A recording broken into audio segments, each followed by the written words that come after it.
Welcome back, dear travelers, to the Tales from the Enchanted Forest podcast, with your solo host, Fox.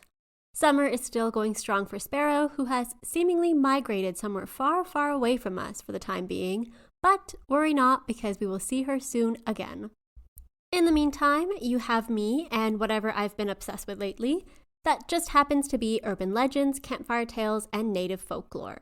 So we're just ending a blistering hot summer where it kind of feels like the air has been so thick that even stepping outside makes you want to just scream at somebody. And I hope we are entering what will be a cool fall season. So I think we've all collectively decided that summer is over this year, even though we're still in August. Because Summerween has been trending and there's all these countdowns to spooky season. So I think we're over it. And what I do know is a lot of people associate summer with scary tales, especially with the idea of campfire tales and urban legends masked as stories told during summer camp. There's also the folklore to urban legend to things like creepypasta pipeline that we will not be covering this episode, but again, something that's kind of been on my mind. I mean, does anyone remember Slender Man? Or that year we were all terrified of killer clowns running around? Like, what kind of modern day folk horror was that? So these are all the things I've been thinking about, and then I received an advanced reader copy at the perfect time. It was the second volume of Never Whistle at Night, which is an anthology of native writers in the space between folk horror and so many different genres like sci-fi, dystopia, body horror, you name it. It just came out yesterday, so it's brand new, and I hope everyone goes and checks it out. And there's something from the introduction. So there's a quote from the introduction that I love so much, and it reads, "Native and First Nations horror exists because Native and First Nations reality exists. That can sound obvious until you remember how often the world has tried to make us into something else. A symbol, a lesson, a tragedy with good lighting, a relic behind glass. Horror refuses glass and polite distance. It puts its hand on the doorknob and turns, insisting on proximity to what is often denied." And this kind of helped me focus on something that I've been thinking about a lot, which is in modern, like, supernatural storytelling, we often show Indigenous or Native monsters as a catalog of creatures to pick from, as Tad Van Els and Sean Hawke put it. And so what ends up happening, we have, think for example, TV shows like Supernatural, Scooby-Doo, The X-Files, Buffy the Vampire Slayer, and we have the monster-of-the-week-trope. And the monster-of-the-week-trope comes from these episodic early 2000s shows that were played over regular television, so you tuned in and out each week, and sometimes you missed an episode here and there, which meant the episodes had to be crafted in a way to each feature a full story arc. And the formula is quite simple. They investigate a monster sighting, they find said monster, they try to destroy it only to lose, they try again with better research, and they uncover the key point that's the crux of the way to kill the monster or the history behind it, and then eventually they win. There is an overarching storyline usually. So for example, in the first season of Supernatural, they're still looking for their dad, but each episode you have a monster of the week. And what does end up happening when native folklore is used in this formula is that we get native shamans or the Indian burial site trope, or even sometimes, the mishandling of creatures like the Wendigo. And the problem lies in the fact that native folklore is treated like a thing of the past that can be easily thrown in and out as easily as a vampire or a werewolf. But native folklore is a living thing that belongs to a very real, very living, very breathing group of people.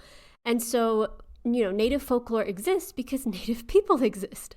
Native and First Nations horror exists because native and First Nations reality exists. And I know this, they say it in the introduction, it sounds so obvious, but it helped something click in my head of why did it seem like something was very off about the way that native folklore or creatures are often used in these types of Monster of the Week shows. And it feels like it's used as a thing of the past. It's used as something that can be just tossed in, destroyed, and then that's it. That's your story arc. But it kind of ignores that, the First Nation people, they're still in America. They're not gone. And so take, for example, Buffy the Vampire's infamous Thanksgiving episode, which features a clash between the spirits of the long-gone Chumash people and the Scooby-Doo gang, or the Scooby Gang, as Buffy's team calls themselves. And the story plays into this question of colonial guilt, but ultimately still ends with violence. And the people are not in that town anymore. They're gone. Whereas I feel like there could have been a longer narrative of the Indigenous people that are still there. So basically, Native American folklore and folk creatures have been used to create and perpetuate the monster of the week in the Western lens for decades, if not longer. And now, I'm not saying this only happens to Native American folklore.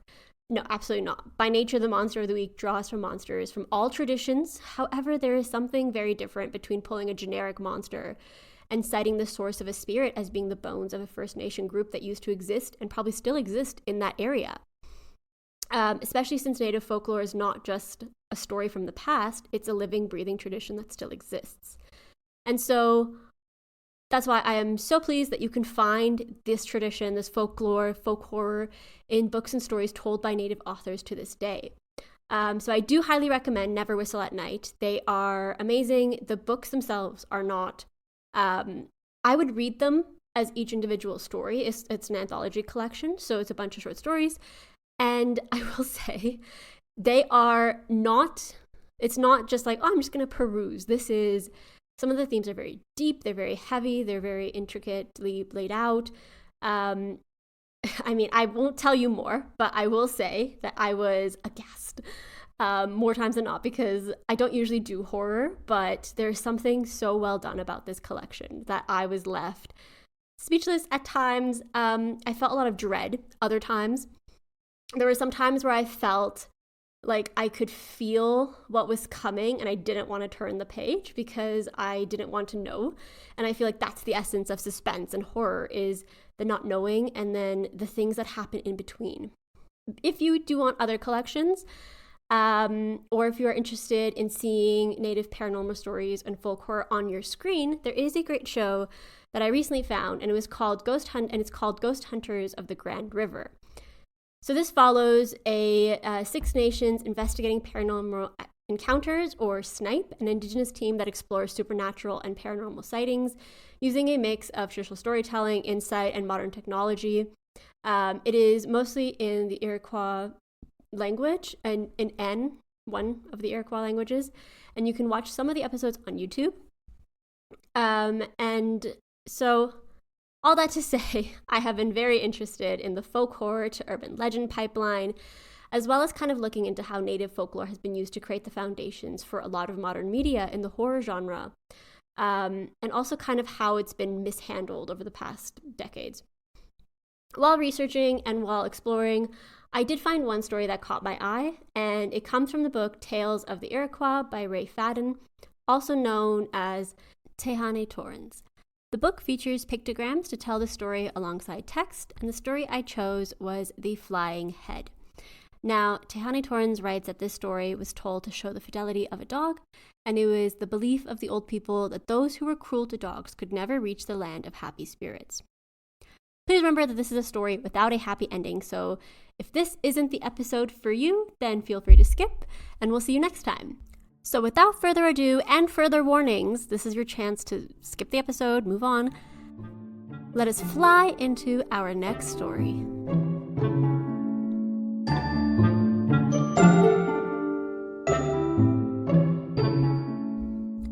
Long ago, there was a settlement near Oneida Lake, and in the settlement there lived a hunter called Wolfmarked.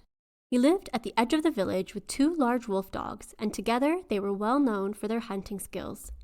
These dogs were Wolfmarked's loyal companions, and if anyone were asked about him, they would mention his dogs in the same breath. The trio were well liked by all the others.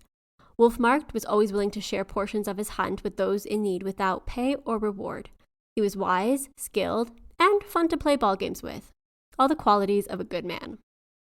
One day he set off for a hunt, prepared with his supplies and his wolf dogs. He traveled all day, but there was something that prickled at the back of his neck the second he stepped into the woods. He felt goosebumps all over his skin, and his ears felt like they were straining to hear any little sound. But that was the problem. The forest was utterly and completely silent. There wasn't any birdsong, which he knew meant a predator was nearby, but he could not use any of his usual tricks to discover where the creature was.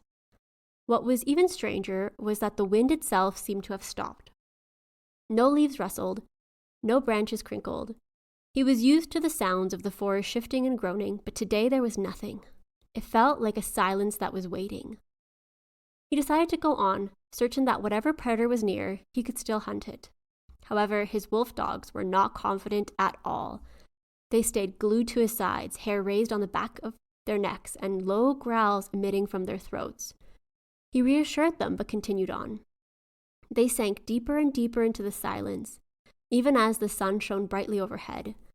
The air itself was stifling, yet no signs of a bear or panther ever emerged. They traveled on edge all day, and finally, when the sun began its descent, Wolfmark decided to set up camp. As he did, he still felt troubled by the silence of the trees and wondered at his dog's odd behavior. Suddenly, a howling, wailing cry shattered the air, and his dogs, already close by, circled around him. Their ears lay flat as both their heads snapped to one direction. Their growls joined the wails as they stared into the endless darkness. One of the dogs turned and looked at Wolfmark, and to his astonishment it spoke to him. It said that the man had always been kind and treated them like they were his brothers, so they would break the rules and warn him that a monster was coming. He had to flee immediately to a clearing where he would be safe. Wolfmark knew better than to question his dogs. Even he felt it. In the part of his body that ran purely on instinct, he felt something terrible was coming right for him. The fear in his dog's eyes was mistakable, and so Wolfmark flung his pack to the side and raced for the trail back towards the village. As he ran, he heard a high wail approaching him. It sounded like a wolf howl mixed with the roar of the wind and the scream of a panther. The cry was gaining on him so fast that he could feel the cry slam into his back. At the foot of the hill, he chanced to look back to see what terror was following him. Not knowing was worse than knowing, but the sight almost made him drop to the ground. A giant head with large yellow eyes, a hooked beak, and gaping mouth appeared from the darkness. It had no body, but two scaly claws were attached to the bottom of its head. It didn't fly at him, no. It jumped to the bottom of a tree, scaled it, and then jumped to the next one, and this is how it moved. The scratch of its claws on the tree's bark made his ears ring. Wolfmark sprinted ahead with terror, but even as he ran with all his might, he could feel the hot breath of the creature as it skirted up the tree behind him. Its haunting wail started up again, and the sound alone made despair fill his chest. One of the dogs whined as it raced beside him. It spoke suddenly and told Wolfmark that he was going to fight the head and buy them some time. The wolf dog said that they would not see each other again on this earth. Before Wolfmark could respond or stop him, the dog turned and faced the looming head. All Wolfmark could do was gulp down the lump in his throat and fight the tears burning in his eyes as he raced ahead, his breath failing to drown out his friend's last yelps of pain. He knew without looking back that his friend was indeed gone from this earth. The dog had, however, bought Wolfmark some time, and the village was just a bend away when the hot breath of the head burned through his back, and he felt his skin crawl as the scrape of the creature's claws tore through the bark of a nearby tree. His second dog fell back, galloping along between Wolfmark and the flying head. He too spoke his last words and promised to buy his friend some time. He would never see Wolfmark on this earth again, but he hoped it would buy Wolfmark enough time to get to the village. Having said this, the dog turned back and faced the head. Wolfmark ran, once again forced to listen to the barking and growling before there was the final yelp of pain.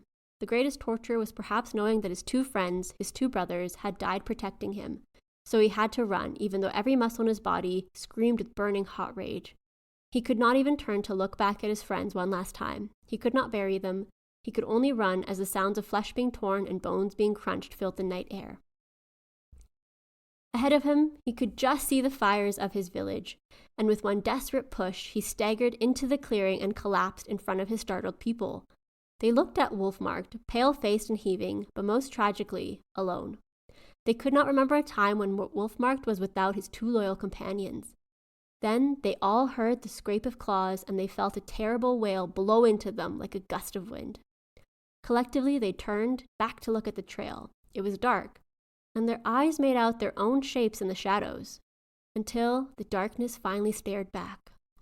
Two round yellow eyes stared at them, and they glared fiercely at the people just out of its reach. There were no trees to climb to get to them, and so with a final wail of anger, the creature disappeared over into the dark forest. Everyone held their breath until the wail faded and morning light brought birdsong back. and that is the tale of the flying head. But the true horror was that the dogs did die in the end. I did warn you from the start, but my deepest apologies to those of you who use the "does the dog die" filter to watch movies and TV shows. And so, that is our story of the flying head. And if you have any thoughts on the transition of stories from folklore to urban legend to modern horror, or on the monster of the week trope, then please don't hesitate to reach out to us. And once again, I do recommend the book Never Whistle at Night. I think it's an amazing collection and it is very original. So while this story comes from a tale that was collected, a lot of the stories in the collection are new. And honestly, they are. So I don't want to give you the wrong impression. They're not, they're a mix of things. So there's lots of dystopian, sci-fi, contemporary, historical fiction, lots of stuff. So there's something in there for everybody. If you do read the book, then please tell us what you think. You can reach us on any social media sites like Instagram or Bluesky under the podcast name or @FromEnchanted. If you are old school like Sparrow, then you can email us at talesfromenchantedforest@gmail.com. We'd love to hear your thoughts, questions, and suggestions, so do reach out. And also, if you have any book recommendations, we'd love to hear those too. And with that, remember, there is always a place for you in the Enchanted Forest, where we promise there are no flying heads that will eat your pets.